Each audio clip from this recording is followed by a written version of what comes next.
Pues estimada comunidad jurídica, muy buenas noches con todos. Siendo hoy jueves 14 de mayo de 2026, damos inicio a la ponencia magistral a través de la siguiente frase. La constancia es más poderosa que el talento. Sean bienvenidos a la sesión número 12 del Diplomado Especializado Delitos contra la Administración Pública, Corrupción, Lavado de Activos y Crimen Organizado, con el convenio interinstitucional del Ilustre Colegio de Abogados de Sullana. Es grato comentarles que nos honra presentar a un destacado profesional del ámbito jurídico y gran amigo de la Casa de Estudios. Hablamos del doctor Rafael Chanjan Document. Abordará el tema lavado de activos y compliance penal, pero antes de dar inicio, daremos a conocer los aspectos más importantes de su hoja de vida. Nuestro ponente es docente ordinario de la Facultad de Derecho de la Pontificia Universidad Católica del Perú, máster en Derecho Penal y Política Criminal por la Universidad de Málaga, España. Máster en Derecho Penal Económico Internacional por la Universidad de Granada, España. Estudios en el doctorado de Derecho en la Universidad de Murcia, España. Abogado por la PUC, ex becario de la Asociación Universitaria Iberoamericana de Posgrado y consultor de instituciones nacionales e internacionales. En tanto, en nombre de la Asociación Jurídica Derecho en Línea, le damos la bienvenida a nuestra casa de estudios. De igual manera, estimada comunidad, hacerles recordar las cuatro reglas para el desarrollo de la clase. Número uno, los participantes deberán guardar estricto respeto hacia sus compañeros. Número dos, se recomienda activar las cámaras para una participación más activa. Número 3, activar la opción levantar la mano para pedir la palabra en el momento que se indique y desactivarla luego de participar. Y 4, las preguntas formuladas en clase deben ser precisas, relacionadas al tema y no casos particulares. Dejando todo esto recalcado, los dejamos con el ponente. Estimado doctor, ¿desea que lo apoye en la proyección de sus diapositivas? No, yo creo que lo puedo hacer yo mismo, no se preocupen. Si me habilitan la función, yo lo puedo hacer sin problema. Ya está habilitado. Ya, perfecto. Muy bien. Entonces, bueno, primero agradecer por la invitación a Derecho en Línea, a los organizadores de este diplomado, por darme la oportunidad de compartir con ustedes este espacio en este breve tiempo que tenemos. Voy a intentar esbozar y analizar los puntos quizás más relevantes del delito de lavado de activos y relacionarlo con el fenómeno de el compliance, de la responsabilidad penal de personas jurídicas, específicamente plasmado desde un enfoque de prevención de lavado de activos. Así que bien, he preparado yo unas diapositivas que de alguna forma van a guiar mi ponencia. Yo ahí quería consultar más bien a los organizadores si es que al final dejo un tiempo para algunas preguntas o cómo tienen contemplado ahí la metodología. Así es, al final de su ponencia vamos a hacer una ronda de preguntas. Bueno, nos harán preguntas. Ya, ok, perfecto. Entonces me organizo de esa manera también para medir mis tiempos. Muy bien, entonces el delito de lavado de activos, ¿no? Delito de lavado de activos. El fenómeno del lavado de activos, de hecho, es un fenómeno que actualmente tiene especiales repercusiones a nivel nacional, pero también transnacional. En otros países se le llama blanqueo de capitales o blanqueo de dinero. Nos introduce a la temática de los flujos financieros ilícitos, ¿no? También esta es la terminología que se usa a nivel internacional. Flujos económicos, flujos financieros ilícitos, que tienen una arista vinculada con el delito de lavado de activos, ¿no? Bueno, hay muchos otros flujos ilícitos que no necesariamente constituyen lavado de activos en términos penales, ¿no? Eh, digamos, el flujo financieros ilícitos es el género y un subtipo podría ser el delito de lavado de activos o el fenómeno del lavado de activos en su entendimiento penal, ¿no? Conforme lo tenemos regulado nosotros en el decreto legislativo 1106. Hay todo un marco internacional de combate contra el lavado de activos, ¿no? Está el Grupo de Acción Financiera, eh, que emite sus principales recomendaciones, que son las 40 recomendaciones del GAFI, del Grupo de Investigación, del Grupo de Acción Financiera, FATF en sus siglas en inglés. Y claro, luego tiene también organismos regionales, en el caso del Perú. Está el GAFILAT, el Grupo de Acción Financiera Latinoamericana, que agrupa a 18 estados miembros, uno de ellos el Perú, y que de alguna forma lo que hace es brindar cooperación, generar plataformas para el intercambio de información, para el intercambio de experiencias y así fortalecer los sistemas nacionales de prevención y lucha contra el lavado de activos. Bueno, también aquí el financiamiento del terrorismo, pero lo que nos importa ahora es el tema de lavado de activos. Por lo tanto, existe todo un marco que de alguna forma da respaldo a esta política criminal de lucha contra el lavado de activos en el país. Nosotros además somos parte de la Convención de Palermo. Ustedes conocen o habrán escuchado de la Convención de Palermo, que es una convención vinculada con el crimen organizado transnacional y que en una de sus disposiciones establece o estableció, a ver si me disculpan un momento.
Muy bien, entonces decía que tenemos a la Convención de Palermo, específicamente para el tema de del delito de crimen organizado transnacional, y que entre una de sus disposiciones establece la obligación de los estados de combatir el blanqueo de dinero, el blanqueo de capitales, ¿no? El lavado de activos. Entonces eso también fija un marco para que los estados, entre ellos el Perú, puedan establecer su política criminal para enfrentar este flagelo, ¿no? Nuestra legislación penal, de hecho, ha ido evolucionando.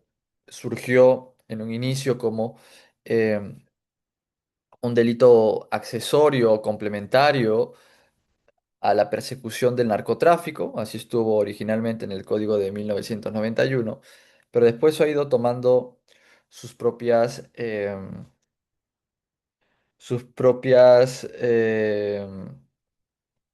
características, naturaleza autónoma, fundamento de represión, bien jurídico protegido, ¿no? Distinto al del narcotráfico.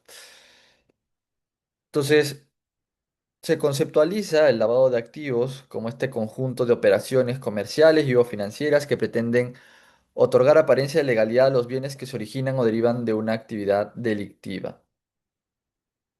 Es importante hacer frente al lavado de activos porque tiene, vamos a ver, un efecto no solo nocivo para el orden económico, la libre competencia, la libre y leal competencia, la credibilidad de los sistemas financieros, que es fundamental en una economía como la nuestra, una economía como, digamos, la de los países modernos, actuales, que se asientan precisamente en la confianza en el sistema bancario, en la seguridad jurídica, en el tráfico mercantil, pero también tiene un efecto criminógeno en la medida en que el lavado de activos inyecta dinero ilícito, dinero que proviene de delitos, de la criminalidad, ¿no? Y permite su disfrute.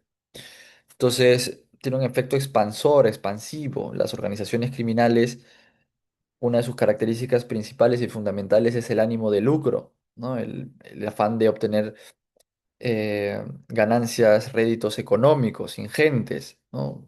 Criminalidad organizada vinculada con la extorsión, vinculada con el sicariato, vinculada con la minería ilegal, con el narcotráfico. Si hay algo en común en todas estas actividades delictivas, la corrupción también, por supuesto, es que se busca por parte de los integrantes de estas organizaciones criminales un beneficio económico, o sea, disfrutar de esto, de este dinero que proviene de la criminalidad. Por lo tanto, atacando al bolsillo, atacando, siguiendo el dinero, a esto se le llama el follow the money, ¿no?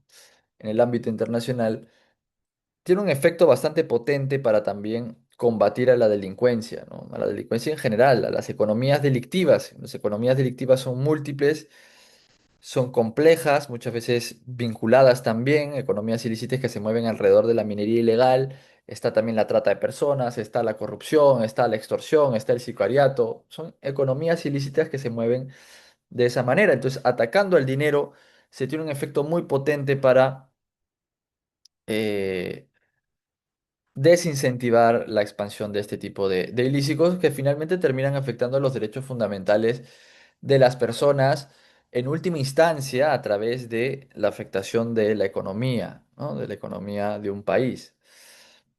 Entonces, se ha identificado además que, por supuesto, el lavado de activos tiene diversas fases o etapas. Em, Se habla de las tres etapas clásicas: la colocación, la transformación, la integración.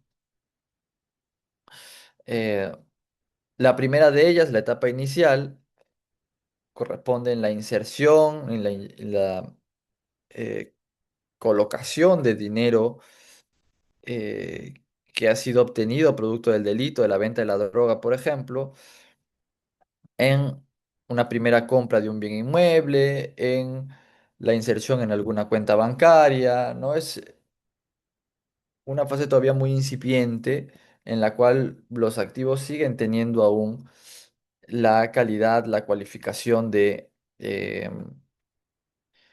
sucios, ¿no? Delictivos, todavía no ha sido lavado aún. La siguiente fase, que es la de transformación, efectivamente, es en donde ya el lavador lo que va a hacer es realizar múltiples operaciones sucesivas tendientes a lavar esos activos, alejarlo lo más que se pueda de su origen criminal a estos activos, ¿no? Múltiples compraventas, utilización de testaferros, utilización de negocios fachada, empresas pantalla, depósitos en otras cuentas, compras múltiples de bienes, vehículos de alta gama, bienes inmuebles, etcétera, ¿no? Todo ello con el fin de darle apariencia de legalidad. Y luego está la etapa de integración, la final, que es una vez que ya se ha realizado este proceso de lavado, se saca la ropa, por así decir, se saca el dinero ilícito y se le se le utiliza libremente, inyectándolo en el tráfico mercantil regular, ¿no? Ya hay una justificación previa para poder disfrutarlo de manera regular. ¿M? Nuestro decreto legislativo 1106 de hecho sanciona todas estas tres etapas de la misma manera, con la misma pena. Todas estas etapas constituyen lavado de activos. De hecho, vamos a ver que el lavado de activos se sanciona desde la colocación, desde la transformación y también de la integración. ¿M? Las tres etapas en sí. No es necesario que no es necesario que un lavador haya tenido que participar en todas y cada una de las etapas. Puede ser que solo algunos hayan entrado en la etapa de integración, o algunos en la de colocación, o algunos solo en la de transformación, ¿no? Entonces decíamos que ha habido una evolución legislativa, surgió como un delito accesorio del narcotráfico, pero luego se han dado una serie de modificaciones legales, una serie de normas, que lo que han ido es dando u otorgando mayor autonomía al delito de lavado de activos, de tal manera que em, actualmente tenemos un decreto legislativo 1106 que ha sido modificado también, por supuesto, que vamos a ver en su artículo 10 establece una pluralidad de actividades criminales previas que puedan generar activos que luego son objeto material del delito de lavado, ¿no? Entonces, el decreto legislativo 1106, fíjense en el artículo 1, 2 y 3, establece el tipo base o los tipos base de lavado de activos: actos de conversión, transferencia, ocultamiento, tenencia, acto de transporte, traslado, ingreso y salida del territorio. En su artículo 4, modalidades agravadas. Y en el artículo 5 y 6 se establecen tipos penales periféricos o accesorios al lavado de activos, que son el delito de omisión de reporte de operaciones o transacciones sospechosas, también de rehusamiento y retardo y falsedad de información, que lo que hacen de alguna forma es reforzar el sistema antilavado, ¿no? Sancionando conductas periféricas que contribuyen de alguna forma al lavado de activos, ¿no? O forma, lo que hacen es evitar que el sistema de justicia pueda enfrentar el lavado de activos también. Entonces, ¿cuál es el bien jurídico protegido en este delito? Han habido varias posiciones allí, la doctrina no ha sido uniforme. Em, lo que queda claro sí es que el lavado de activos es un delito autónomo. Actualmente yo creo que esto ya es pacífico en la doctrina y en la jurisprudencia, y que por lo tanto el bien jurídico no puede ser el mismo que el bien jurídico que protege la actividad criminal previa. Hubo una posición que decía que no tenía autonomía y que por tanto el lavado de activos protegía el mismo bien jurídico que el narcotráfico, si era esta actividad la que había generado las ganancias ilegales. O del patrimonio público, si era un delito de corrupción, o de el medio ambiente, si era un delito de minería ilegal. ¿No? Lo cierto es que estas tesis, mm, estas tesis han sido descartadas, son muy minoritarias ya. Y de hecho la propia sentencia plenaria casatoria del año, eh, del año 2017 creo que ya puede afirmar que es un bien jurídico autónomo, ¿no? Perdón, sentencia penal casatoria 1/2017, sí, efectivamente. Hoy voy a confirmar el... sí, perdón, es la sentencia plenaria casatoria.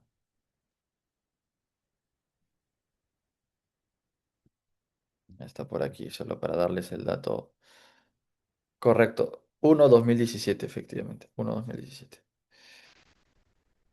Entonces, actualmente el Acuerdo Plenario 3/2010 fijó una posición, que es la posición del bien jurídico protegido dual, o pluriofensivo, ¿no? Por un lado dice protege el orden económico, pero también la administración de justicia, ¿no? En fin, hay una serie de elementos vinculados con la credibilidad y transparencia del sistema financiero, libre competencia, estabilidad y seguridad del Estado, sistema democrático de administración de justicia, según lo que establece allí eh, el TC en esta sentencia, la sentencia 05811 del año 2015, ¿no?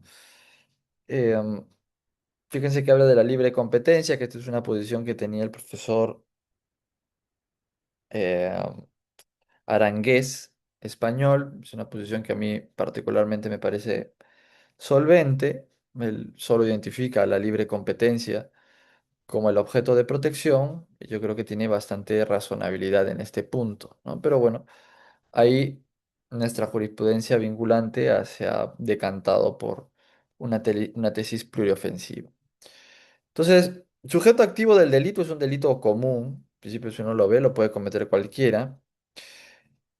Y respecto a si es posible también sancionar como autor del delito de lavado a aquella persona que participó también en la generación de los activos a través de la actividad criminal previa, es decir, al narcotraficante, por ejemplo, o al minero ilegal, lo cierto es que mm, nuestro decreto legislativo 1106, conforme tiene regulado, tipificado el delito de lavado de activos, sí lo permite, ¿no? Eh, Expresamente ahora lo dice, que también es sancionado por el delito de lavado de activos aquel que participó en la actividad criminal generadora, ¿no? A esto también se le llama delito determinante, algunos le llaman delito fuente, algunos le llaman delito previo. A mí me parece más correcto hablar de actividad criminal previa. Voy a explicar luego por qué me parece más correcto llamarle de esa manera, ¿ya? Pero si nosotros vemos el artículo 10 del decreto legislativo 1106, dice que también, último párrafo, ¿no? También podrá ser considerado autor del delito y por lo tanto sujeto de investigación y juzgamiento por lavado de activos quien ejecutó o participó en las actividades criminales generadoras de dinero, bienes, efectos o ganancias. O sea, claramente está tipificando ya o está estableciendo que es sancionable según nuestra legislación penal el delito de autolavado, ¿no? La modalidad de autolavado. ¿No? El heterolavado se le llama cuando es otro el lavador. De hecho, eh,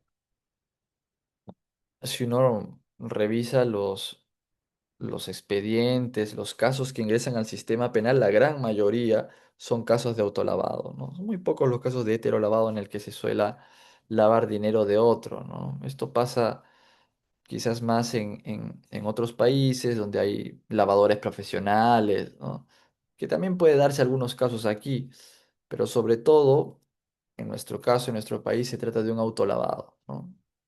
¿Cuál es la principal actividad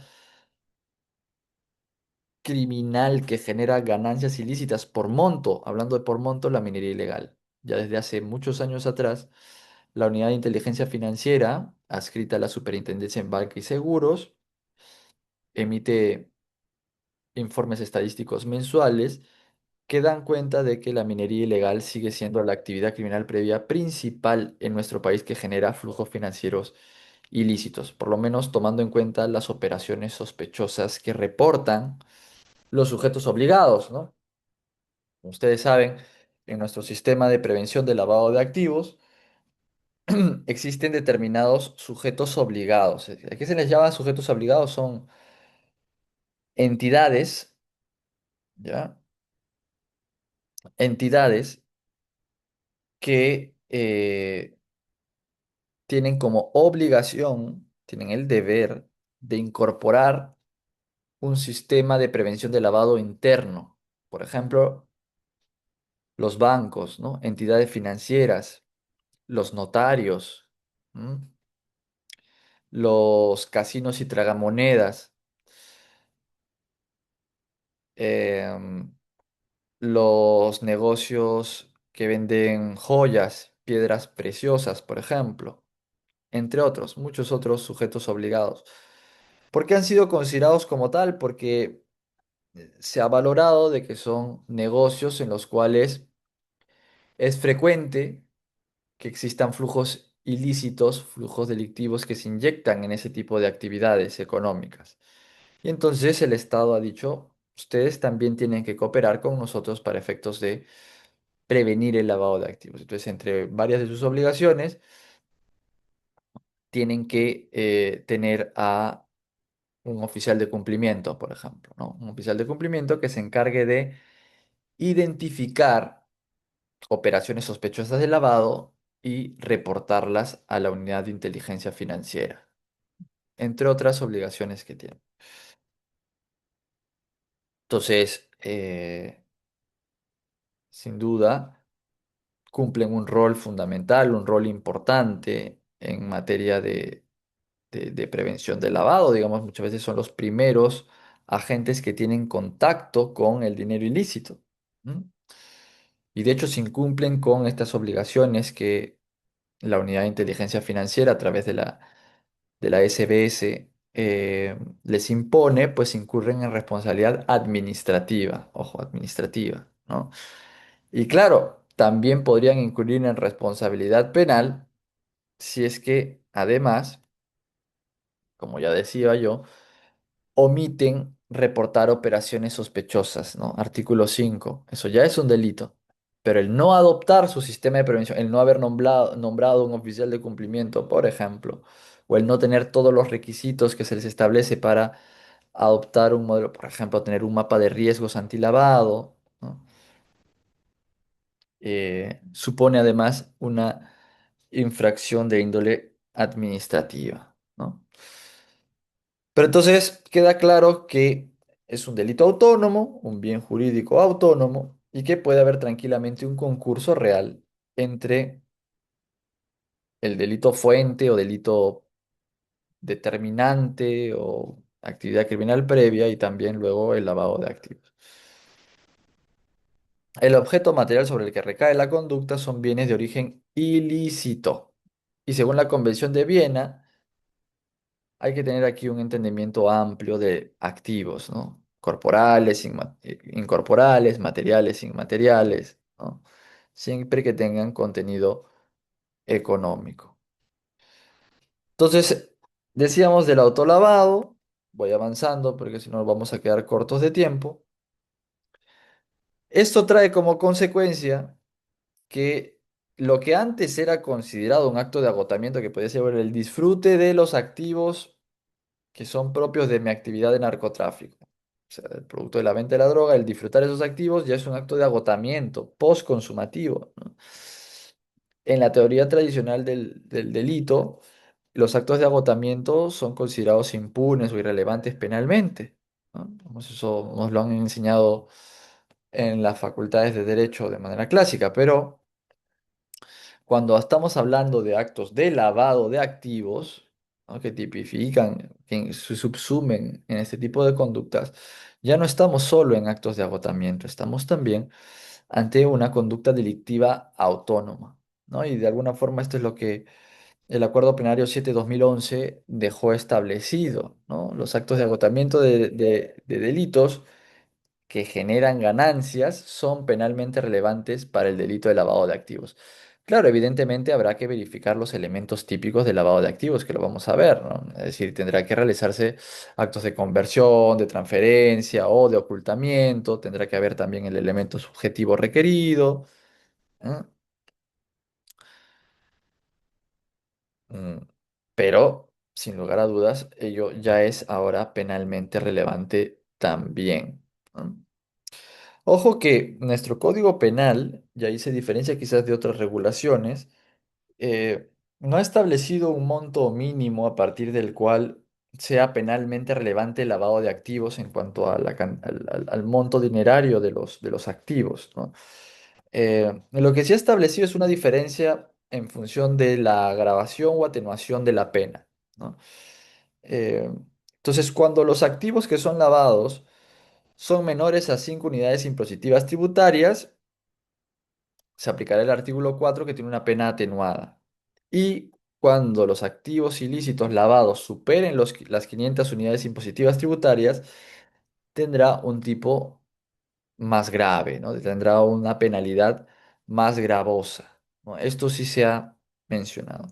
Esto no quiere decir, ojo, que no tengamos que dejar de considerar aquí los principios básicos del derecho penal, ¿no? Que son el principio de lesividad y de insignificancia, ¿no? El principio de proporcionalidad, el principio de última ratio y de intervención mínima del derecho penal, que por supuesto creo que también hay que tener en cuenta para efectos de dejar fuera, a través de una interpretación material, teleológica del tipo, una serie de actos de lavado pues que sean exiguos, ¿no? Sean insignificantes los montos, un sol, dos soles, en fin, y que tienen una repercusión pues nimia en el orden económico, ¿no? Creo que eso también habrá que tomar en cuenta desde mi punto de vista. Entonces, en cuanto a la conducta típica, vamos a ver que allí se hace referencia a actos de conversión y transferencia en un primer término. Fíjense aquí lo que implica la conversión. Este es el artículo 1 del decreto legislativo 1106, ¿no? Fíjense, dice que la conversión es el proceso de transformación de los bienes resultando un bien total o parcialmente distinto, de tal manera que se modifica la materialidad, pero también podría ser una modificación que convierte algo material en inmaterial, dinero en efectivo en un crédito bancario, en fin, un cheque, por ejemplo, al portador, eh, o transformar joyas en lingotes de oro, por ejemplo, ¿no? Es todo tipo de transformación de bienes, ¿no? Eh, y la transferencia, que implica el traslado de los bienes de una esfera jurídica a otra. Ese es el entendimiento más eh, tradicional o básico que se tiene de transferencia, ¿no? El cambio de titularidad es la forma más clásica o básica de transferencia, ¿no? Te transfiero de mi cuenta bancaria una suma de dinero a la cuenta bancaria de Juan Pérez, una transferencia de titularidad, ¿no? Eh, Ojo que también aquí se dice que se puede interpretar de manera amplia, que no necesariamente puede significar el cambio de titularidad, sino también el cambio de lugar físico, aunque es cierto de que para esto hay una modalidad más específica que es la del artículo 3. Vamos a ver que hace referencia precisamente a ese traslado o traspaso de un lugar a otro en términos geográficos, ¿ya? Luego en el artículo 2 están los actos de ocultamiento y tenencia, que recuerdan ustedes que hablábamos de estas tres etapas del lavado de activos, etapa de colocación, intercalación, integración. Bueno, los actos de ocultamiento y tenencia se interpreta que se identifican con esta fase posterior de lavado, luego de que ya se han realizado conversiones y transferencias previas que dan cierta apariencia de legalidad. Se identifica entonces con la fase de integración, con la tercera fase de lavado de activos, ¿no? Y el artículo 2 de hecho, hace referencia a una serie de verbos rectores, una pluralidad de verbos rectores. Habla de adquirir, de recibir y mantener en su poder, de poseer, de guardar, de custodiar, de ocultar y de utilizar y administrar. ¿Ya? Entonces, hay algunas modalidades que, ojo, son modalidades que quizás se diferencian de los actos de conversión y transferencia porque pueden implicar un mantenimiento en el tiempo de la afectación al bien jurídico, es decir, que pueden tener naturaleza permanente. Por ejemplo, el mantener en tu poder o el poseer o el custodiar o el ocultar son manifestaciones permanentes. Digamos, no puede recibir unos fondos en su poder y mientras no cese de la posesión de ese dinero ilícito, pues seguirá cometiendo el delito, seguirá en fase consumativa, ¿no? El delito terminará y cesará la consumación cuando uno deje de ocultar o deje de mantener en su poder o poseer este dinero de origen criminal, ¿no? Y esto también tiene repercusiones importantes para efectos de la prescripción. La prescripción empezará a contabilizarse desde que cesa precisamente esa afectación al bien jurídico, ¿no? Cesa eh, esa posesión o ese mantenimiento en tu poder, ese ocultamiento, esa custodia, ¿no? De hecho, esto también lo dice el Acuerdo Plenario 3/2010 al que ya hice referencia previamente. El artículo 3 del Decreto Legislativo 1106 hace referencia a los actos de transporte, traslado e ingreso o salida del país, ¿ya? Entonces, el transporte o traslado se refiere al desplazamiento o movilización física en el territorio nacional de dinero o títulos valores en cualquiera de las etapas de lavado, sin importar la distancia, destino o medio destino, ¿no? Por ejemplo, llevarlo de Lima a Puno, por ejemplo, dentro del territorio nacional. ¿Mm? Se consideraría un acto de transporte o traslado que mientras se realice el transporte o traslado tendrá naturaleza permanente nuevamente, pero tiene que realizarse dentro del Perú, ¿no? Dentro del Perú y siempre referido a dinero o títulos valores. Cheque, por ejemplo, el portador. Esa es la particularidad que tiene el artículo 3, que restringe el objeto material del delito a dinero o títulos valores. Y luego está también la otra modalidad que ya tiene un componente de transnacionalidad o traspaso transfronterizo del objeto material. Es hacer ingresar, importación, o hacer salir del país, exportación de activos ilícitos, dinero o títulos valores, ¿no? El legislador ha querido introducir esta modalidad de manera expresa que tranquilamente podría haber entrado en las anteriores, en alguna de las anteriores dos, sobre todo en la primera, pero quiso reforzar el mensaje político criminal, sobre todo por una apreciación criminológica de lo que venía sucediendo en el país, en el que muchas personas sacaban dinero fuera del país, pues ocultando a veces en sus pertenencias, a veces en su ropa, en su cuerpo, dinero en efectivo, ¿no? O cheques al portador, que tienen la facilidad de ser transmisibles simplemente con la entrega, ¿no? Fácilmente transmisibles y de difícil rastro por ello, ¿no? Entonces, se quiso introducir de manera expresa también la represión de esta modalidad. El Acuerdo Plenario 3/2010, además, toca un tema que creo que lo voy a mencionar solo de manera general, porque creo que es una problemática bastante compleja y que probablemente no tengamos el tiempo para agotarlo, que es el de los negocios estándar o conductas neutras de ciertos profesionales que en el quehacer de su profesión, en el quehacer de su actividad médica, jurídica, económica o de contaduría, pueden intervenir en transacciones vinculadas con flujos financieros ilícitos, ¿no? Eh,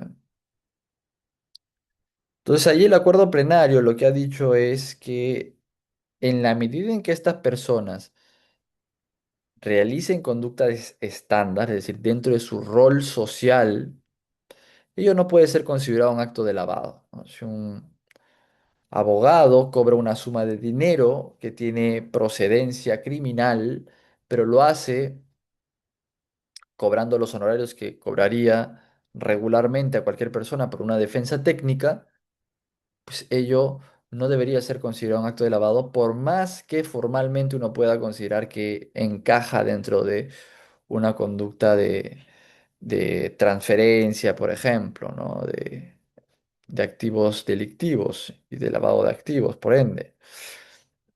Son en principio atípicos en la medida en que se enmarquen dentro del riesgo permitido, ¿no? Yo ahí discrepo si realmente el riesgo permitido es, para ser más exactos, estamos aquí ante, yo creo, instituciones que tienen que ver con la prohibición de regreso, ¿no? En términos de Jacobs, creo que prohibición de regreso es lo más correcto, ¿no? Conducta neutral. No estamos ante profesionales que se enmarcan de su rol eh, y que no deberían ser considerados, por tanto, como partícipes de un delito de lavado.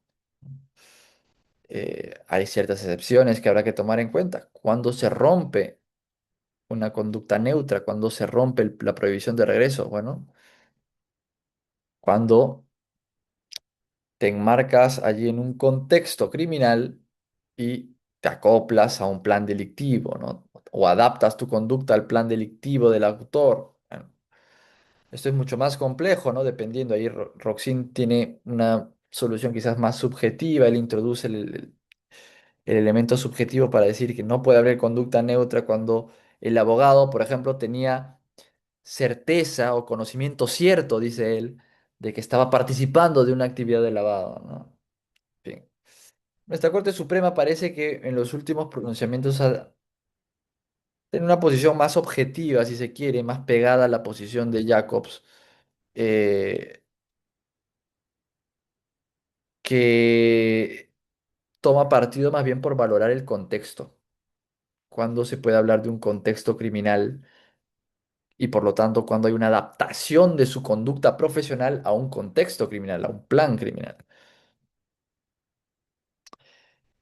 Claro, si el abogado cobra 3 veces más, 10 veces más de lo que normalmente cobra cualquier persona, si no emite recibos por honorarios, si cobra los honorarios a través de terceras personas, de una empresa fachada o a través de una empresa offshore, a través de un testaferro, o recibe en efectivo, no declara ese tipo de ingresos, probablemente ahí estamos ante una conducta que esté intentando acoplarse a un esquema de lavado de activos. Habrá que analizarlo siempre caso por caso, en todo caso, para poder determinar esa adaptación o no, ¿no? Ese comportamiento conforme a rol o no del sujeto activo. El artículo 10 además establece ya expresamente lo siguiente.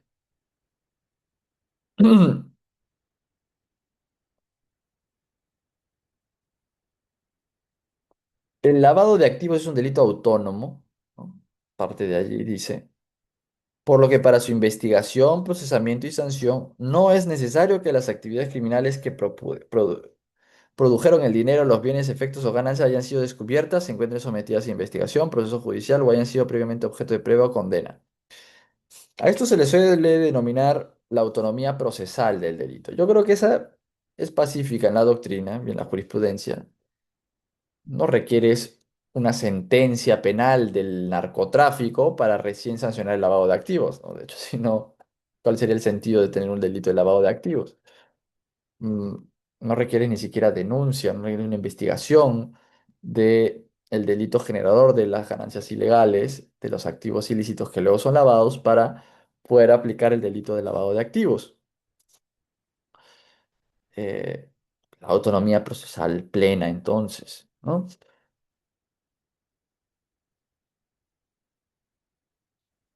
Y el segundo párrafo dice, el conocimiento del origen ilícito que tiene o debía presumir el agente de los delitos que contempla el presente decreto ley corresponden a actividades criminales como los delitos de minería ilegal, tráfico de drogas, terrorismo, financiamiento del terrorismo, en fin, y una serie de delitos más, ¿no? Dice, el origen que conoce o debía presumir el agente del delito podrá inferirse los indicios concurrentes en cada caso. Sobre esto último abordaremos luego.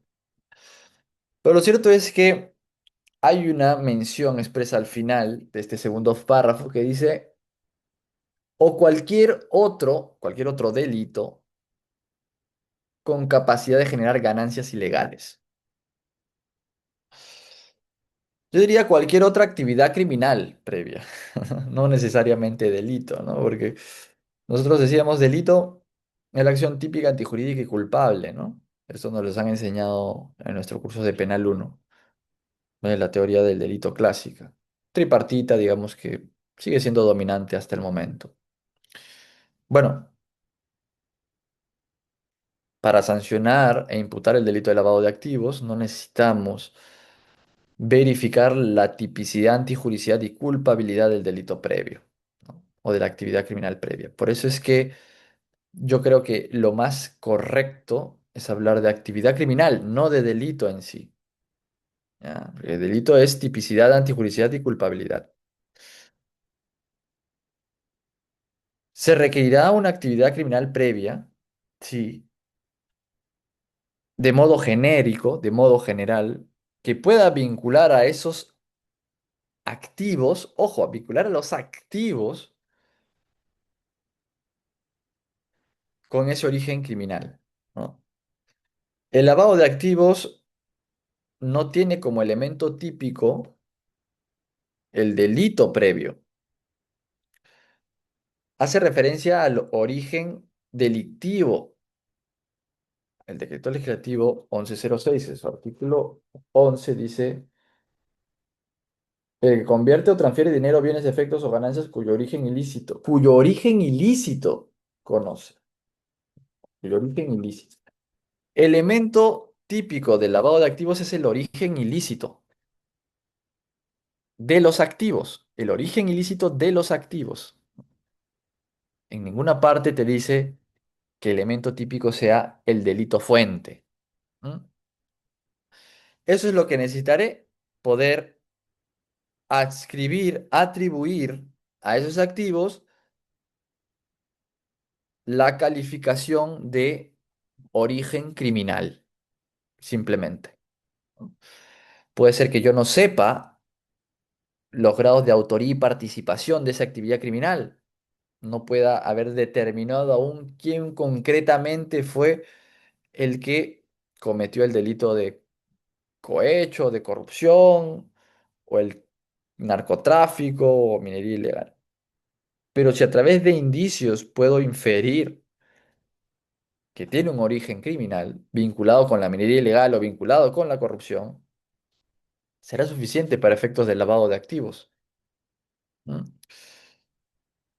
Ojo aquí que será fundamental sí que esta actividad criminal tenga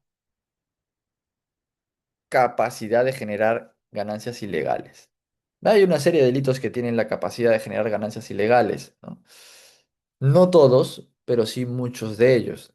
Ah, ahí el segundo párrafo del artículo 10 da algunos ejemplos de ello.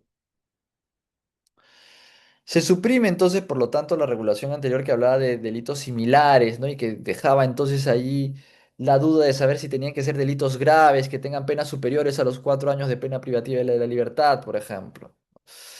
Y aquí quizás también hay una diferencia con el delito de encubrimiento real, por ejemplo, en el sentido que también los activos de origen criminal pueden haberse generado en el extranjero, siempre que exista una doble incriminación, es decir, que sean delito en el extranjero y también sean considerados delito en el Perú.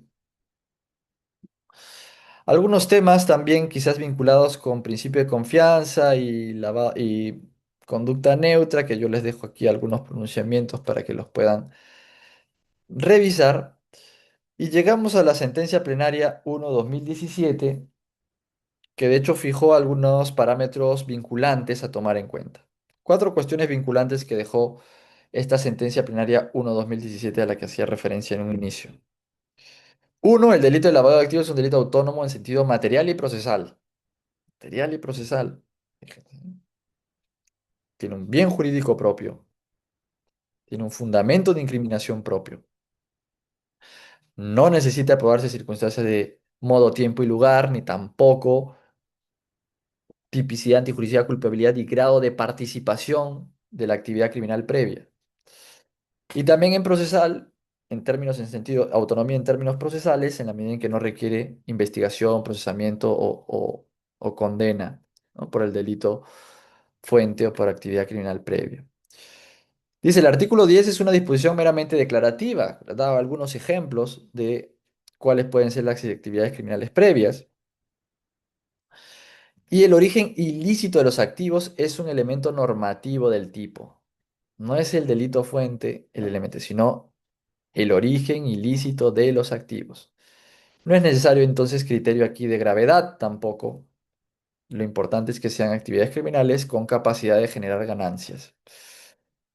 Y además que actividades criminales del artículo 10 no exige prueba de un concreto y específico delito de determinada naturaleza, cronología, intervención o roles de agentes delictivos individualizados y objeto, ¿no? Basta basta la probanza, basta la prueba de una actividad criminal de modo general, de modo genérico.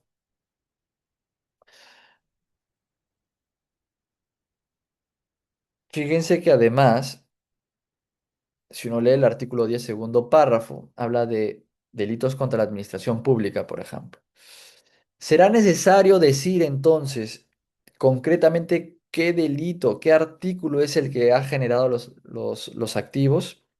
Si es un delito de colusión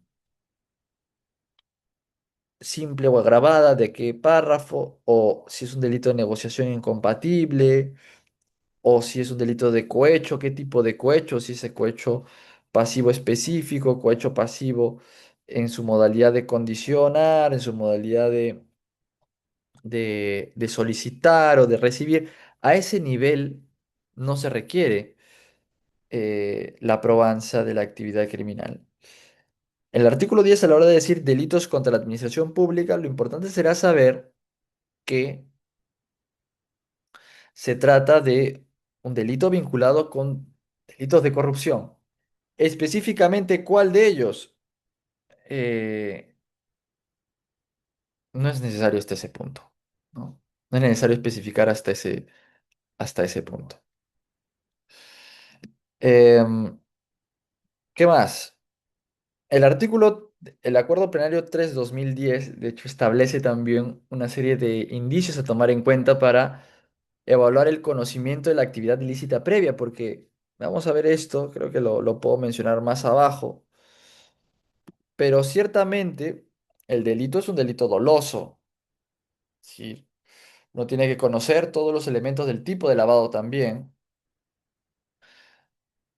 Yo creo que ya cada vez más se asienta y cobra mayor suscripción y adhesión la tesis cognitiva del dolo, dejando de lado ya más tesis volitivas, ¿no? que hablan de la intencionalidad, que es una posición creo más tradicional, y que por lo tanto centran el dolo en el conocimiento, conocimiento suficiente del riesgo que estás creado con tu conducta, ¿m? Y la decisión de llevarla a cabo, los términos del profesor Feijóo, por ejemplo, ¿no? Esto da lugar a que pueda apreciarse un lavado de activos en lo que antes se denominaba el dolo directo, ¿no? Para las tesis tradicionales volitivas, pero también el dolo eventual, ¿no? Es decir, allí donde hay conocimiento probable, ¿no? De estar participando en un delito de lavado de activos, en una transacción vinculada con activos de origen criminal. De hecho, el decreto legislativo 1106 habla de que el sujeto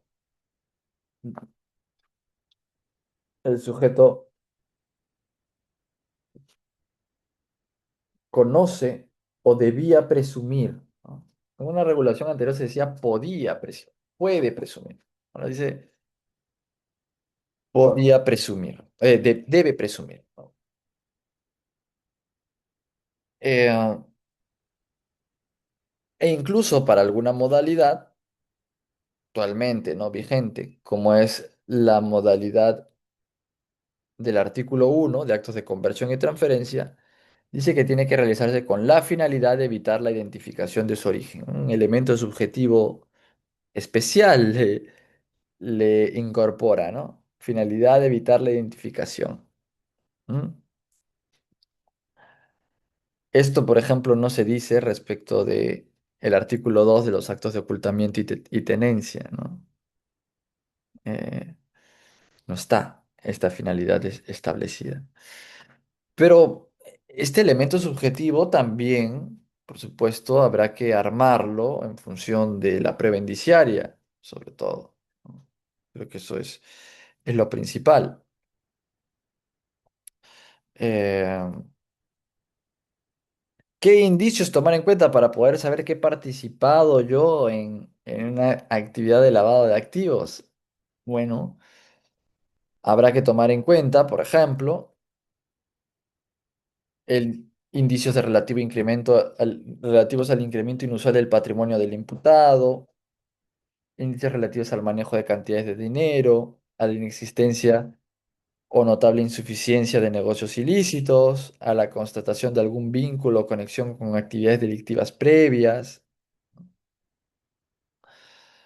Todo esto nos puede dar luces de que estamos participando en una actividad criminal.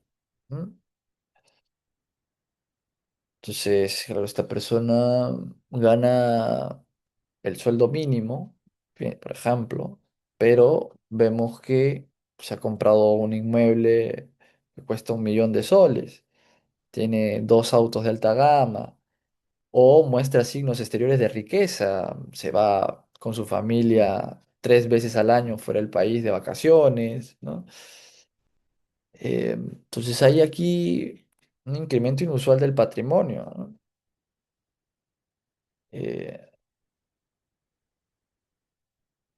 Muchas veces esto, claro, en términos probatorios, en términos procesales, se apela a la pericia contable, ¿no? La pericia contable que demuestre tu desbalance patrimonial, pues, ¿no? Se trae un perito contable que te hace una pericia contable, ¿no? Para ver tu situación económica y verificar si efectivamente hay patrimonio allí que no puede ser justificado. Pero ojo que el delito de lavado de activos no es un delito de desbalance patrimonial, ¿ah? O sea, el delito de lavado de activos no es lo mismo que el delito de enriquecimiento ilícito. Ojo con eso. El delito de lavado de activos es un delito que requiere actos de conversión, transferencia, ocultamiento de activos de origen ilícito, de origen delictivo, ¿no? Que den apariencia de legalidad. No basta con el desbalance patrimonial. Pero además, tampoco es que sea requisito sine qua non para condenar por el delito de lavado de activos el que exista una pericia contable que fehacientemente así lo evidencia. La pericia contable creo que es un indicio más, uno de los varios que se pueden tomar en cuenta para efectos de poder atribuir ese dolo de conocer el origen criminal de los activos que son lavados. ¿Ah? Ojo, esto creo que es importante porque muchas veces creo que se cae en la confusión, ¿no? Sobre todo pensando en que se trata de un delito de enriquecimiento ilícito privado y no es así, ¿no? Vinculación, por ejemplo, con agentes que están vinculados al narcotráfico, que han tenido denuncias, investigaciones o sentencias, peor aún, por narcotráfico, puede servir para tener un indicio más, negocios ilícitos que no se condicen, la forma en la que se realiza la operación también, ¿no? O sea, una forma que busca de alguna forma escapar a los controles públicos, por ejemplo, ¿no? Lo cierto es que, como ya dijo la Suprema, no es necesario aquí acreditar circunstancias de modo, tiempo, lugar del delito fuente o de la actividad criminal previa, ¿no? Sino que es simplemente verificar sus contornos generales, ¿no? Basta que quede acreditada la actividad delictiva previa. ¿No? Esto, conforme va avanzando el proceso penal, se irá teniendo, por lo general, mayor nivel de convicción o grado de convicción, ¿verdad? Eh, una sospecha inicial simple que puede implicar, por ejemplo, que todavía no haya precisado cuál es la actividad criminal previa. La exigencia probatoria aquí es menor. Puedo iniciar diligencias preliminares todavía no sabiendo, tengo un indicio de desbalance o de incremento patrimonial inusual, pero todavía no sé de dónde proviene estos activos, cuál es la actividad criminal previa del lavado. Pero ya cuando pase a la etapa de investigación formalizada, se formalice la investigación preparatoria, sí tendré que determinar si se trata de lavado de activos que proviene de la minería o que proviene de la corrupción y además mostrar cuáles son los indicios que respaldan esa afirmación por parte del Ministerio Público. Habrá que ver aquí, además, cuáles son los concretos bienes lavados, ¿no? Cuáles son los bienes que desde mi punto de vista son objeto material del delito de lavado. Determinada cuenta bancaria, determinado inmueble, determinado vehículo de alta gama, etcétera, ¿no? Y luego, claro, posteriormente, la acusación, sospecha suficiente, prisión preventiva, sospecha grave o sospecha fuerte, como le llama el acuerdo plenario del 2019. Y en el caso de la sentencia, pues una certeza más allá de toda duda razonable, ¿no?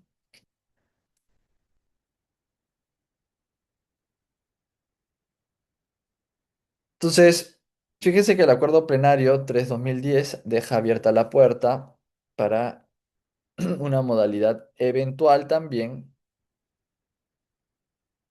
eh, y ello, de acuerdo a la sentencia plenaria 1/2017, debe ser entendido, fíjense, como el conocimiento directo o presunto, dice, de la procedencia ilícita del activo, es decir, dolo directo o eventual, sin que este conocimiento sea preciso, detallado en todos sus pormenores del origen delictivo de de los activos, ¿no? Basta la conciencia de la anormalidad de la operación a realizar y la razonable inferencia de que procede una actividad criminal, ¿no? Cuando de la realización de los actos de lavado con la finalidad u objeto de evitar la identificación. Por ello, un elemento subjetivo especial distinto al dolo, que es una tendencia interna trascendente o delito de intención. Entonces, el dolo en el lavado de activos, uno podría decir, se manifiesta en la anormalidad de la operación, conocer la normalidad de la operación y que el sujeto activo pueda tener una razonable inferencia de la procedencia de la actividad criminal. ¿Mm? Muy bien. Entonces, dicho esto, creo que puedo pasar al tema de el compliance en materia de lavado. Creo que hice algún esbozo o una una pincelada al inicio cuando hablaba del sistema de prevención antilavado, porque el tema de la responsabilidad penal de las personas jurídicas por el delito de lavado y el paradigma del compliance o de los programas de cumplimiento en materia de lavado de activos se relaciona con una política criminal, ciertamente, para enfrentar este flagelo de lavado, y que ahora va a suponer que ya no solo el Estado se comprometa con el combate de este delito, sino también que sean ahora los privados los que deben contribuir. En el ámbito del lavado sí es un deber. Vamos a ver que en los otros delitos, como en los de corrupción, no es un deber. Pero aquí sí, nos acercamos entonces a lo que se denomina la autorregulación, el paradigma de la autorregulación. Regulada, ¿no? Autorregulación regulada. En este caso ni siquiera es incentivada. No podría decir que un incentivo sí se da en el ámbito de la corrupción. Pero aquí es a través del sistema administrativo, de las normas administrativas de la SBS, los sujetos obligados, estoy hablando de los sujetos obligados, sí tienen el deber de comprometerse con ello. Si no se trata de un sujeto obligado, si se trata, por ejemplo, de eh, una empresa cualquiera que no se dedica a la compra-venta de inmuebles, por ejemplo, que también es un sujeto obligado,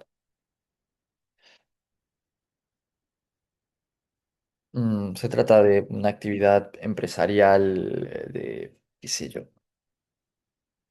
compra-venta, pero de ciertos productos, de consumo humano, por ejemplo, ¿no?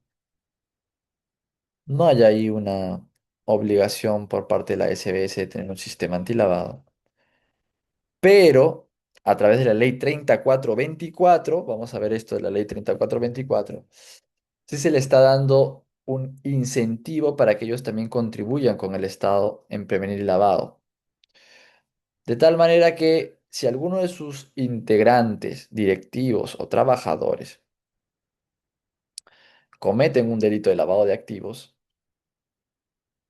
si ellos han adoptado un sistema antilavado interno, un sistema de cumplimiento, de prevención de delito de lavado de activos interno, esa empresa puede ver exenta su responsabilidad o disminuida significativamente. ¿Mm? Entonces yo como Estado te estoy dando un estímulo. El estímulo es que no te voy a sancionar o te voy a sancionar de manera bastante atenuada si alguno de tus trabajadores o directivos cometen un delito de lavado. ¿Mm? Esto nos adentra a la discusión de la responsabilidad penal de las personas jurídicas. En el ámbito civil, en el ámbito administrativo, allí creo que no ha habido mayor discusión sobre esto. Queda claro que las empresas responden penalmente. En el ámbito civil, incluso hace mucho más tiempo atrás, eh, se permite tranquilamente ello. En el ámbito administrativo también. Pero en el ámbito penal siempre hubo una oposición férrea a esta posibilidad, dado que había un principio clásico del societas delinquere non potes, ¿no? Las sociedades, los colectivos no pueden delinquir porque no tienen capacidad de acción, no hay posibilidad de adscribirles el dolo, no hay posibilidad de que vayan presas, no tienen culpabilidad, no se les puede exigir ni reprochar ningún comportamiento porque son una ficción jurídica. Entonces, claro, la realidad jurídica, la naturaleza misma de las personas jurídicas, pues entraba en choque con las categorías dogmáticas clásicas de la teoría del delito, ¿no? Lo cierto es que, de otra parte, hay una serie de razones político-criminales que en el plano internacional cada vez más asientan la tendencia de incorporar la responsabilidad penal de las personas jurídicas. Son razones básicamente político-criminales que exigen replantearnos la teoría del delito y replantearnos por supuesto, las categorías clásicas de la teoría del delito para poder imputar también penalmente y responsabilizar penalmente a los colectivos, a las empresas, por ejemplo, ¿no? Esto requerirá una reinterpretación, sin lugar a dudas, de las categorías. ¿Mm? Sobre esto no voy a profundizar demasiado, pero claro, si intentamos trasladar de manera automática las categorías clásicas de la teoría del delito a la persona jurídica, pues vamos a fracasar porque tienen naturaleza completamente distinta, ¿no? Pero sí existen razones políticas criminales para ello, ¿no? Personas jurídicas actualmente en nuestro tipo de economía son un foco de peligro, tienen una preponderancia y una relevancia fundamental en la distribución de bienes y servicios. El derecho administrativo aparece cada vez más como insuficiente, poco disuasorio. eh, Hay una dificultad práctica de encontrar responsabilidad en las empresas, en sus directivos, se difuminan las responsabilidades. Hay una tendencia eh, de pendiente resbaladiza, se le llama así, o de desplazamiento hacia abajo de la responsabilidad, buscando chivos expiatorios en los trabajadores de la base de la empresa para que continúe el negocio muchas veces ilegal y delictivo de muchas organizaciones. Y entonces también hay compromisos internacionales o tendencias internacionales como el de la OCDE, que en el caso del Perú ha servido como fundamento para afirmar la necesidad de que el Perú también tenga un sistema autónomo de responsabilidad penal de las personas jurídicas. ¿Asentado en qué? En una culpabilidad propia de la persona jurídica que debe ser una culpabilidad distinta que vamos a ver ahora, el defecto de organización. Entonces, la ley 3424, dada en el año 2016, por supuesto, una ley que no entró en vigencia de manera inmediata, hubo una vacatio legis, eh, recién entró en vigencia 2 años después, en el año 2018. Pero lo cierto es que en la práctica actualmente hay muy pocos casos. Una sola sentencia que ha aplicado la ley 3424, que es el caso Alpha Consult, que ahora les mostraré, hablaré de manera resumida sobre ello también. Y la ley 3424 es una ley de responsabilidad penal, más allá del nombre, que dice, claro, administrativa, llama administrativa lo que en realidad es penal. Eso queda claro. Y es así porque surge a partir de la comisión de un delito, se rige por las reglas del Código Procesal Penal, lo impone un juez penal, entonces tiene todas las características de una responsabilidad penal a la cual simplemente se le ha querido llamar administrativa, ¿no? Es un fraude de etiquetas, se le llama así. En Italia fue igual. En Italia, que es una ley del año 2001, también se le llama administrativa, pero allí la doctrina ha dicho que esto claramente es penal, ¿no? Que es un fraude de etiquetas, básicamente. Hay un principio, eso sí, de excepcionalidad de este sistema de responsabilidad, a diferencia de lo que pasa con el sistema de consecuencias accesorias, ¿no? Del artículo 105 del Código Penal, que se aplica para cualquier delito. El sistema de responsabilidad penal autónoma se aplica solo para algunos. Uno de ellos es el lavado de activos, precisamente. Por eso estamos hablando de eso. Ahora, lo importante es que el lavado de activos se haya cometido en nombre o por cuenta de la empresa y en su beneficio directo o indirecto, ¿no? Cuando se genera este tipo de delito en nombre de la empresa y para su beneficio,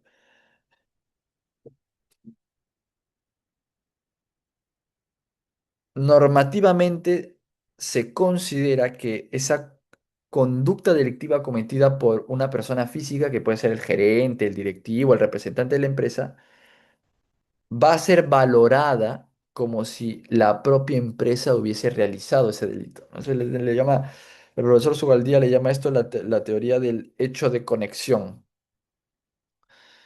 Es decir, que cuando se cumplen con los requisitos establecidos por la ley 3424, el derecho, normativamente hablando, va a considerar que ese hecho de conexión cometido por la persona física es como si lo hubiese cometido la persona jurídica en términos penales. Hay una transferencia entonces del injusto de la persona natural a la persona física.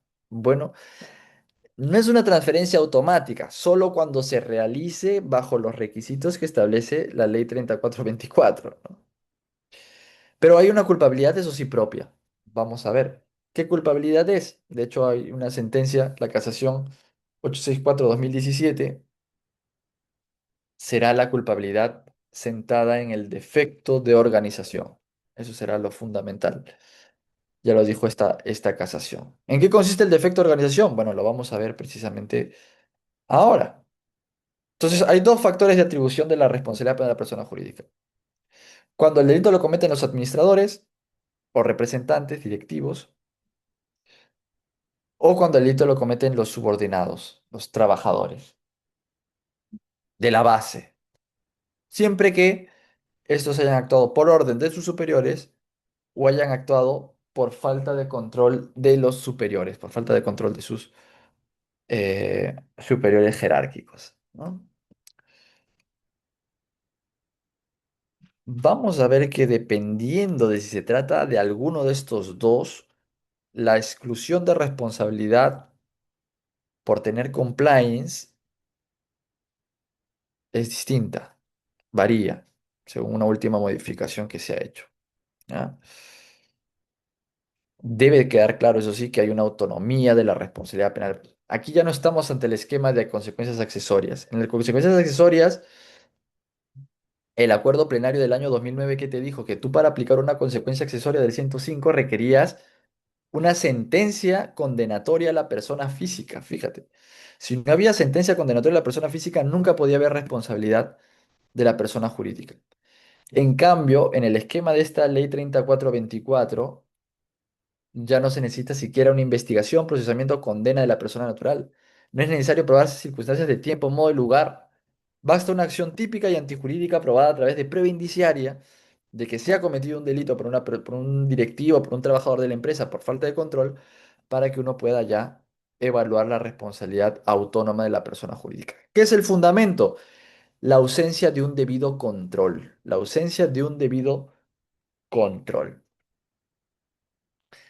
Esto es lo que se regula precisamente en la eximente de responsabilidad por compliance. Y ya nos estamos adentrando aquí al tema del compliance, ¿no? Antilavado.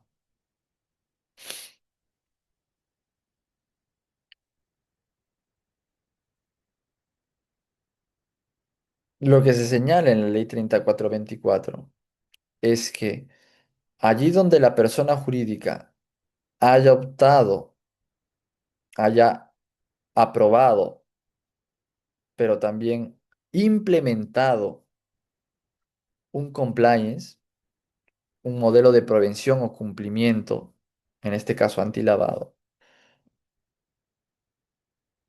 la persona jurídica puede ver exenta o atenuada su responsabilidad penal.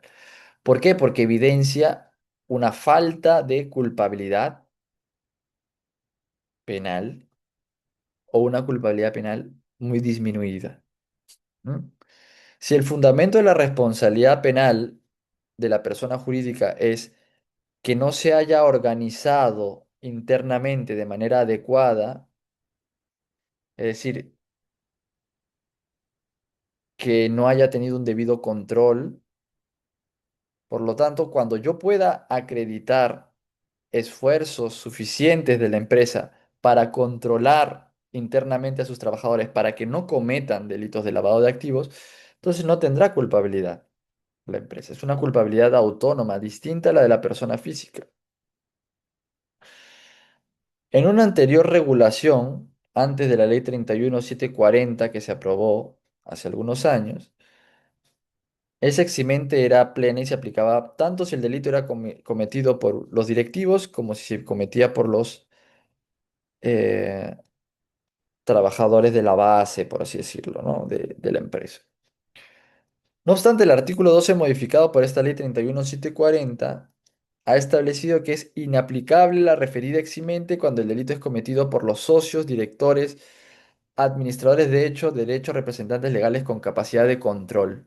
En estos casos, el juez únicamente impone una medida administrativa de multa, la que puede ser reducida hasta en un 90%. Entonces, lo que está diciendo es que cuando el delito lo comete un directivo, la empresa siempre va a responder penalmente. No puede haber un eximente, pero la sanción puede reducirse hasta en un 90% en el monto de la multa. O sea, va a ser una multa exigua, en realidad, ¿no? Pero se seguirá sancionando a la empresa.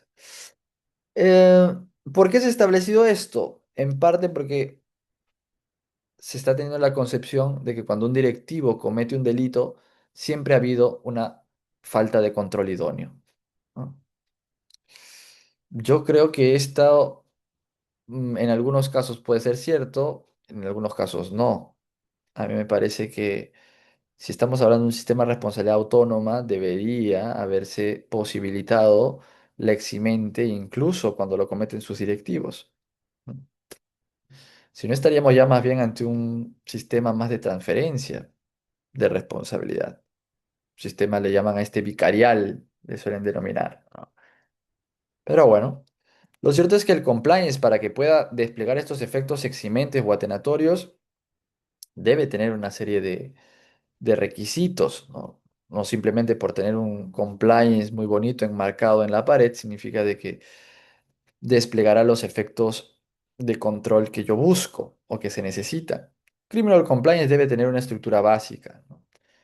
Identificación de riesgos, establecimiento de medidas de prevención y detección de comunicación, formulación de una estructura empresarial para el compliance, una información del compliance, es decir, la debida capacitación de los integrantes respecto del compliance, la incentivación del programa, la organización de medidas que aseguren la vigencia del compliance, la reacción ante el ilícito desde un sistema de denuncias o de investigación interna, aplicación de sanciones y también una revisión periódica o mejoramiento de este programa de cumplimiento. Entonces hay una serie de aspectos materiales, sustanciales, destinados a la prevención directa de delitos, como la identificación de riesgos, por ejemplo, el mapa de riesgos, que es la columna vertebral de un compliance, el establecimiento de protocolos, ¿no? De actuación, etcétera. Y también aspectos quizás más de naturaleza formal, como el tema de la designación de un compliance officer, oficial de cumplimiento, un sistema de denuncias, un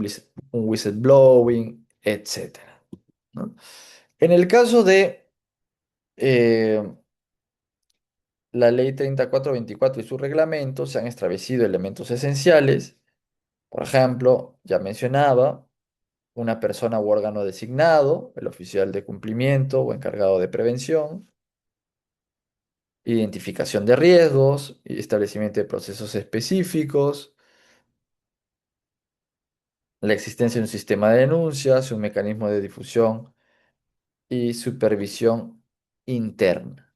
En el caso del compliance antilavado, fíjense que el reglamento de la ley 3424, dado que ya existe un sistema de prevención que se les obliga a los sujetos obligados a tener, sujetos obligados, ojo, un banco, por ejemplo, decía yo que la SBS ya les impone administrativamente una serie de requisitos de tener un oficial de cumplimiento, ellos antilavado, que se encargue de hacer los reportes de operaciones sospechosas de lavado, les decía yo.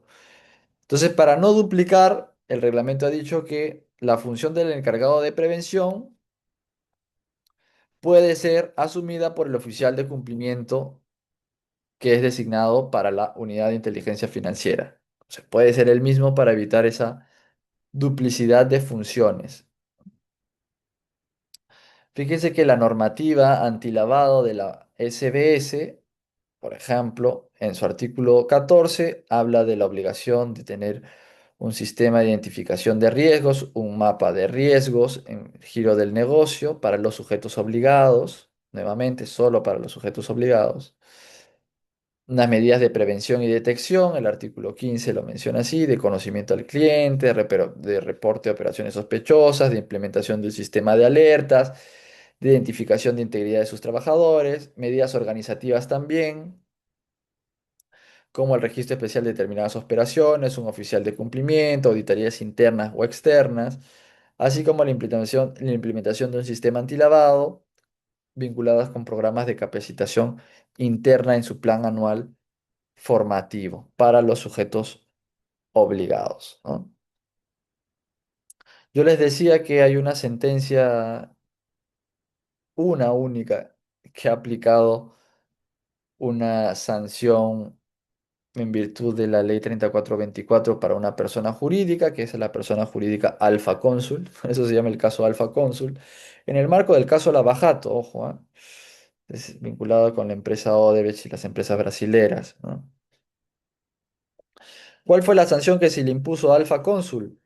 Una multa de cerca de 7 millones de soles, además de una inhabilitación de carácter efectiva respecto a la prohibición de llevar a cabo futuras actividades de la misma clase, es decir, recibir dinero de manera directa o indirecta de la persona física que había participado de estos actos de ocultamiento, sobre todo de dinero que provenía de actividades eh, criminales, ¿no? ¿Qué se le puede criticar o se le ha criticado a esta sentencia de Alfa Cónsul? Bueno, el caso daría para un análisis más pormenorizado, que no es materia de esta ponencia, pero, o de esta exposición. Mm, en ninguna parte menciona el tema de el defecto de organización o de la culpabilidad de la empresa, no le evalúa tampoco, de hecho, si está en apelación, veremos qué es lo que dice la segunda instancia. No hay una referencia expresa al fundamento de incriminación autónoma de esta empresa Alfa Cónsul, pero sí uno puede decir que implícitamente, tácitamente, está presente cuando hace referencia a que el fundamento para aplicar esta sanción Alfa Cónsul es el beneficio indebido que ha tenido, el beneficio económico, la ventaja económica que ha obtenido Alfa Consul respecto de sus competidores también en el mercado a la hora de haber recibido, de habérsele inyectado esta cantidad de dinero criminal, ¿no?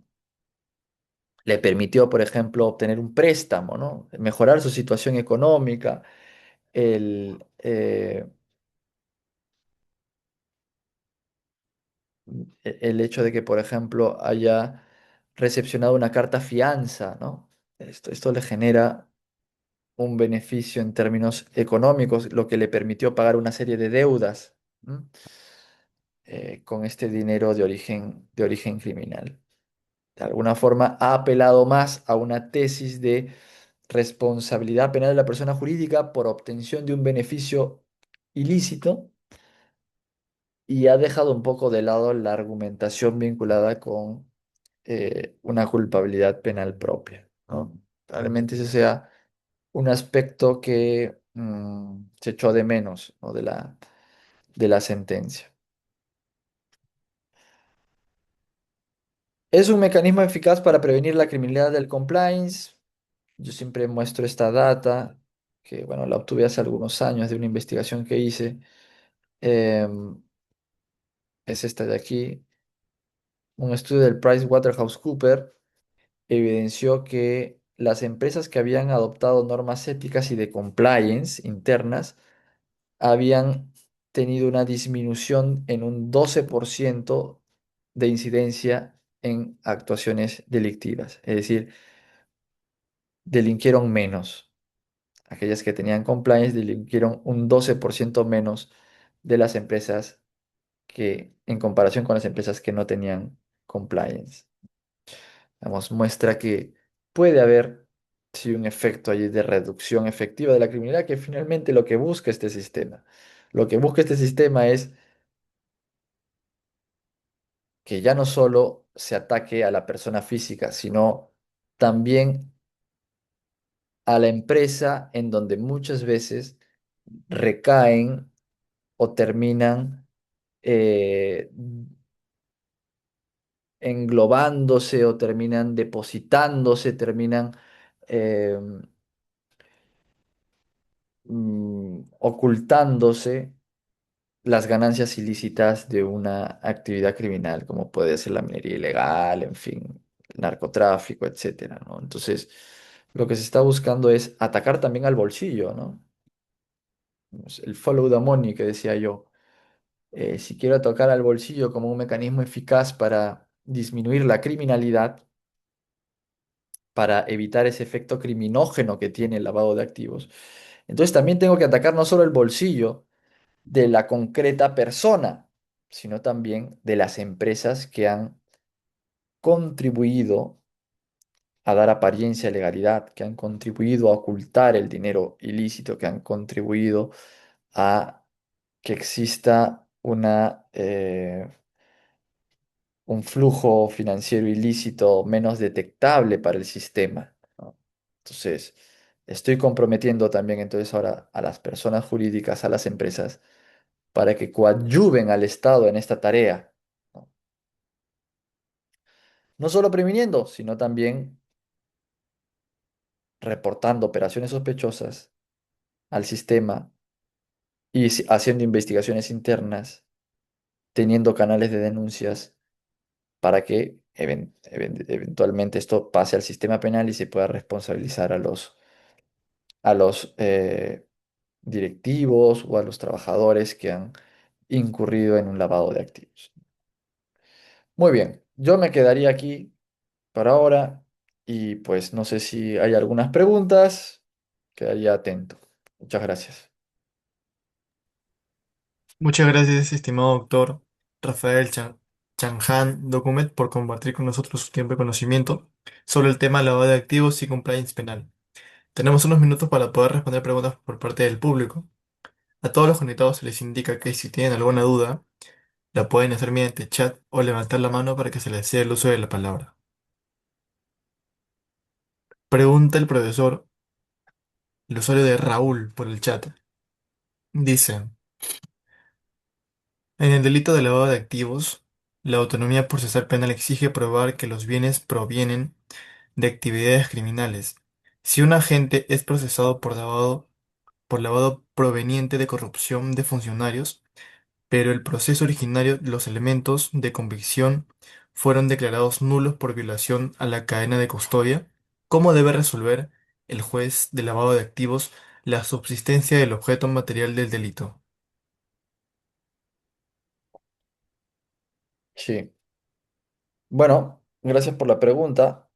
Mm, Desde mi punto de vista, lo que haya sucedido en el proceso penal de la actividad criminal previa, como regla, diría yo, en principio no tendría por qué afectar, no tendría por qué condicionar ni ser vinculante, en todo caso, para lo que vaya a suceder en el proceso de lavado de activos. Claro, probablemente se pueda tener como un indicio a valorar por parte del operador de justicia, eh, pero seguramente mm, si el Ministerio Público ha copiado otros elementos probatorios, eh, podrá sustentar su acusación o su hipótesis sobre estos otros indicios, ¿no? El hecho de que se haya absuelto, archivado, por la razón que fuese, eh, el delito de minería ilegal, por ejemplo, o el delito de corrupción, eh, que originó los activos que luego son lavados, eh, no debería por qué condicionar el delito de lavado de activos por su propia autonomía, ¿no? Diría yo, si no, ya no podríamos hablar de una autonomía, ¿no? Yo diría allí que será una circunstancia que seguramente entrará a valoración por parte del órgano juzgador, pero de ninguna manera creo que debería condicionarlo para archivar de manera automática solo porque hayan sido declarados nulas determinados elementos probatorios, ¿no?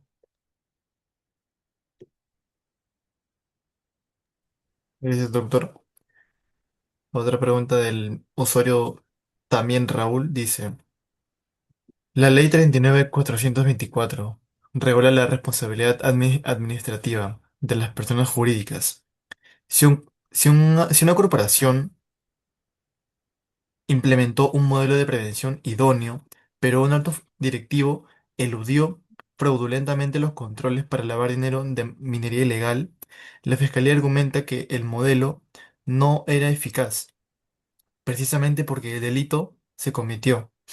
Desde la perspectiva del funcionalismo radical y la teoría de los sistemas de Luhmann, ¿constituye este argumento fiscal una forma de responsabilidad objetiva encubierta? Mm.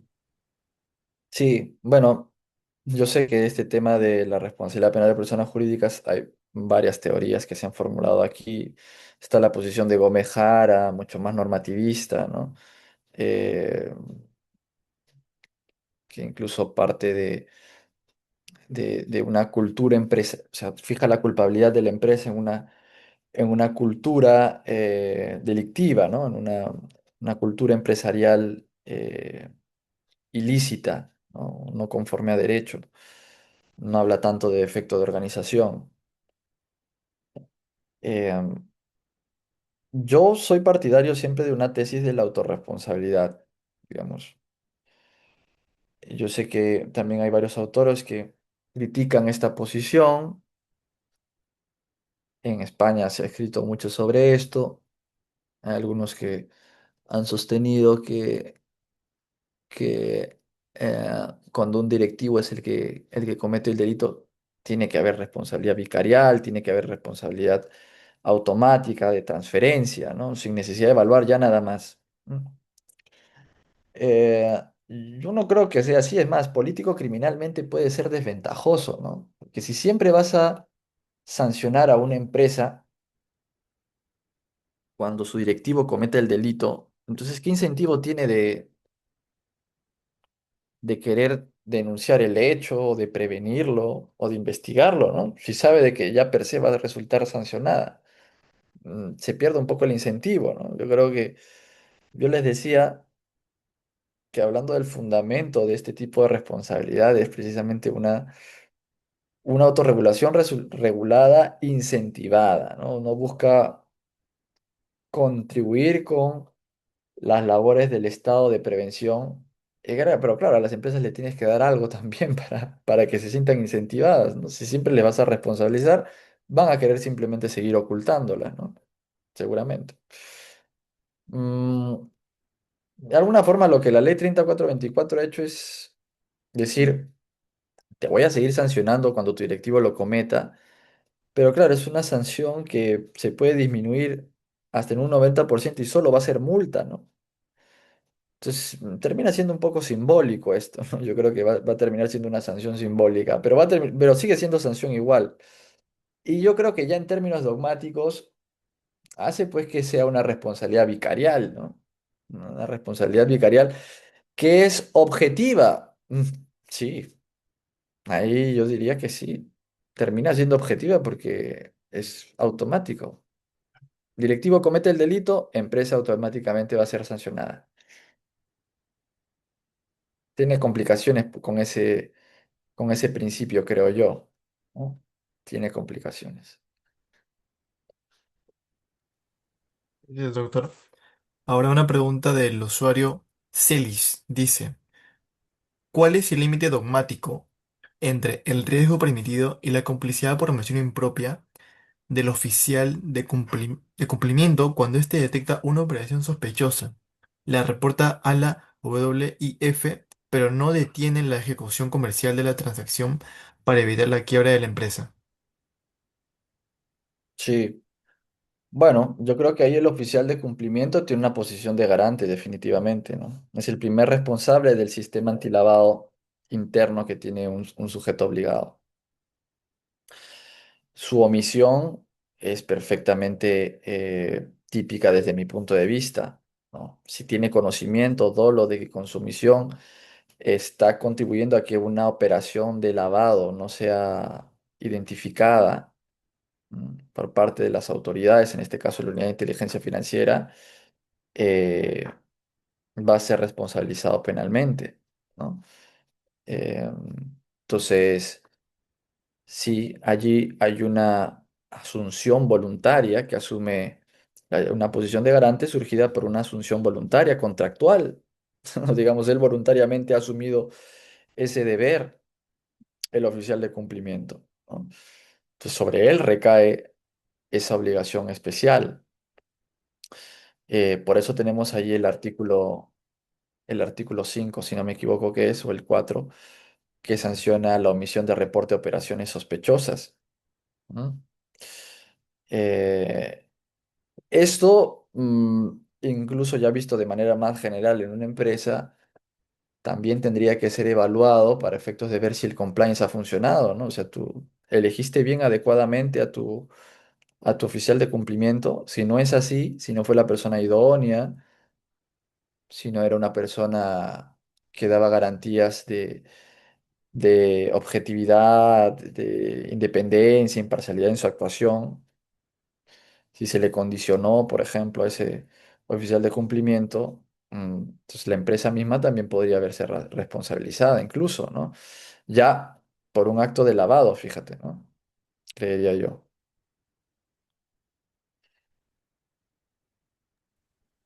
Gracias, doctor. También una pregunta del mismo usuario Celis dice, un holding empresarial es sancionado penalmente en los Estados Unidos y paga una multa millonaria por lavado de activos global. Posteriormente, la Fiscalía peruana inicia un proceso de extinción de dominio sobre las sucursales de Lima por los mismos hechos. Es amparable una excepción de caso de cosa juzgosa o la afectación al non bis in idem basándose en la jurisprudencia de la Corte Suprema sobre la naturaleza real y autónoma de la extinción de dominio. Sí. A ver si recuerdo bien todos los datos que se han dado del caso, ¿ya? Pero yo lo que le diría es que Eh, el proceso de extinción de dominio no es un proceso penal, es un proceso sui generis, de naturaleza real, efectivamente, no es civil, no es penal, no es administrativo, es un híbrido eh, completamente autónomo, además. Por lo tanto, allí no depende para nada de lo que se haya podido discutir en el ámbito penal, sea en el Perú o sea en otros países incluso, ¿no? Habría que ver allí, porque ahí se sigue incluso ya un estándar probatorio que no es propio del penal, o sea, aquí no aplica. Yo ahí discrepo de una sentencia que ha habido reciente del Tribunal Constitucional que habla de una presunción de inocencia, ¿no? Presunción de inocencia no puede haber en una extinción de dominio que no tiene naturaleza penal y en donde su objetivo no es identificar responsabilidades penales, ¿no? Sino pues recuperar activos que tienen procedencia delictiva. Eso sí creo que tienen que ser delictivas, ¿no? No basta con que sean administrativas. Y esto se tendrá que evidenciar a través de indicios seguramente, pero aquí aplica el balance de probabilidades. Ni siquiera hay un tema de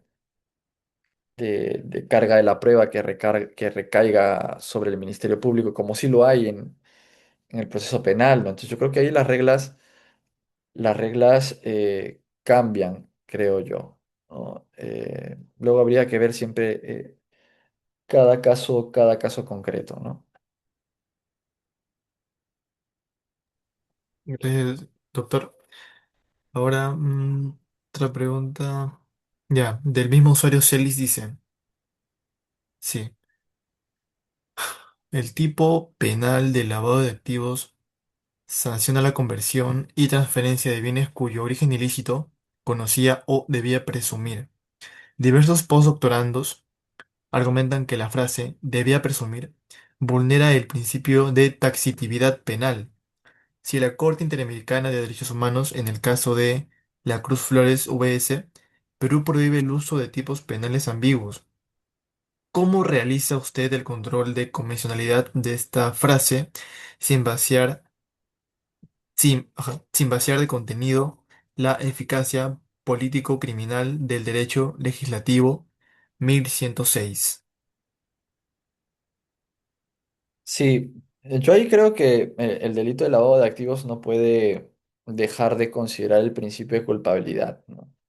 Específicamente el principio de responsabilidad subjetiva. El principio de responsabilidad subjetiva te dice de que el derecho penal solo sanciona conductas dolosas o imprudentes, ¿no? Y el dolo tiene un elemento cognitivo que se adscribe, que se atribuye, una concepción normativa o adscriptiva del dolo, si se quiere ver así. Es imposible meterse a la cabeza de una persona, ¿no? O sea, vas a tener que atribuirlo a partir de la valoración de indicios objetivos el dolo. Pero no puedes renunciar a esa valoración probatoria ni a la motivación de las razones por las cuales consideras de que se adscribe el dolo a esta persona. El conocimiento, finalmente. Desde mi punto de vista, adscripción del conocimiento. Es labor de el Ministerio Público afirmarlo, postularlo y probarlo. Sobre él recae la carga de la prueba. Y del juez valorarlo y de fundamentar por qué considera que sí se adscribe el conocimiento a esta persona. Em, Partiendo de ello, no puede un dolo entenderse para este ni para ningún delito como debió conocer, ¿no? Digamos, el deber conocer entendido solo como si la norma te exigía conocer, conoces entonces. No es así. Eh, Eso supondría una responsabilidad que no es subjetiva, ¿no? Desde mi punto de vista. Sería una responsabilidad objetiva ya, ¿no? Como algunos plantean en el derecho disciplinario, por ejemplo, ¿no? Eh, yo creo que los operadores de justicia no pueden renunciar a la evaluación a través de indicios de ese conocimiento, que el sujeto conocía de manera suficiente, que conocía con probabilidad de que estaba participando en una transacción de origen criminal, con activos de origen criminal, ¿no? No se puede renunciar a esa valoración probatoria. Y de que el sujeto, ese concreto momento, ese concreto sujeto, con las circunstancias fácticas en ese momento, podía conocer. Yo lo interpreto como podía conocer, ¿no? Ahora, un deber conocer de manera normativa, puramente normativa, como exigencia simplemente, no creo que sea respetuoso del principio de culpabilidad, ¿no?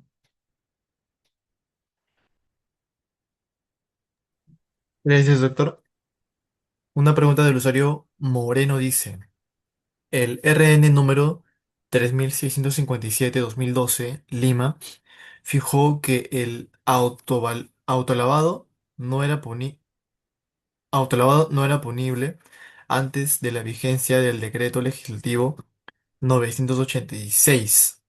Si un agente realizó actos de conversión en mayo de 2017, pero los efectos de ocultamiento y tenencia patrimonial ilegal se prolongan de forma permanente hasta la actualidad, es jurídicamente válido imputarle lavado de activos en la modalidad de tenencia bajo la tesis del delito continuado o permanente, o se vulnera de forma insubsanable el principio de legalidad y la prohibición de retroactividad penal in peius.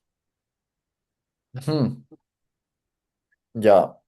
Allí lo que yo creo es que la sanción del autolavado, y han habido varios pronunciamientos también al respecto, de la Suprema. Yo recuerdo dos. Eh, no recuerdo ahorita el número, ¿no? Pero sí sé que han habido pronunciamientos de la Suprema. Que la construcción dogmática de la responsabilidad del autolavado no se asienta en que haya quedado plasmado de manera expresa en la ley penal. El autolavado se sanciona incluso desde antes porque una interpretación teleológica del delito de lavado a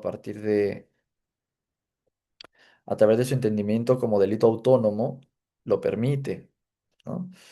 Eh, lo que vino a hacer la ley luego cuando estableció de manera expresa que se sanciona también el autolavado es solo materializar, digamos, eh, positivizar algo que ya debería haberse entendido bajo una interpretación teleológica del delito de lavado. Entonces, yo considero que el autolavado se ha sancionado incluso antes, ¿no?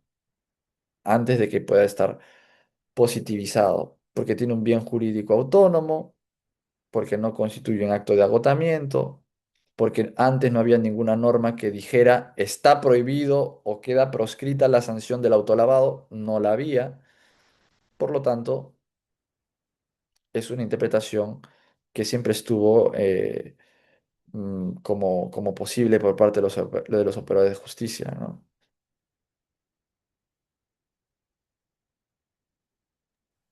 Gracias, doctor. Una pregunta también del usuario Moreno dice, un funcionario recibe una coima en efectivo y para evitar ser descubierto, entierra el dinero en el jardín de su residencia durante 3 años. Si la fiscalía le imputa lavado de activos en la modalidad de ocultamiento y tenencia, ¿constituye esta conducta un delito autónomo de autolavado o es un mero acto de aseguramiento impune del cohecho? Sí, desde mi punto de vista no es lavado eso. El fundamento del lavado es dar apariencia de legalidad. Ahí, ¿cuál es la apariencia de legalidad que se le está dando ese dinero? Es un acto de ocultamiento que se sanciona cuando es la etapa final de integración. Después no tiene sentido político criminal sancionar eso, eso es un acto de agotamiento en todo caso. No veo ninguna afectación al sistema financiero, al orden económico, a la competencia. Distinto es que lo oculte luego de que lo ha pitufiado, luego de que lo ha inyectado en empresas pantalla, luego de que ha hecho transferencias, transacciones, compras de inmuebles sobrevaluadas, en fin, para dar apariencia de legalidad, y luego, para disfrutar de él, lo oculta. Bueno, eso sí, ya decía yo que los actos de ocultamiento deben sancionarse cuando previamente se han realizado actos de transferencia o de conversión, ¿no?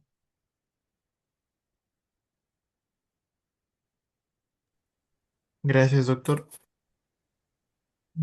Si no hay más preguntas, vamos culminando. Doctor, ¿le podría pedir unas últimas palabras de reflexión? No, bueno, solo decirles que bueno, este tiempo he intentado yo abordar con pincelazos, ¿no? Algunos de los aspectos, sé que hay muchos más, hay mucho más por profundizar también, pero eso daría para un diplomado completo seguramente. Así que de mi parte solo queda agradecerles por el espacio, que les haya podido ser útil lo que he podido compartir con ustedes y bueno, responder a las preguntas que me han podido formular también en esta última parte. Y nada, muchos éxitos en su quehacer profesional y académico, ¿no? Estimado doctor Rafael Chanján Documet, agradecemos su valiosa participación y el generoso compartir de su conocimiento. En nombre de la Asociación Jurídica de Derecho en Línea, le reiteramos que esta es y será siempre su casa académica. Esperamos seguir contando con su presencia en futuros eventos y de todos nuestros participantes. Gracias por su activa participación y asistencia. Fue un honor acompañarlos en esta sesión.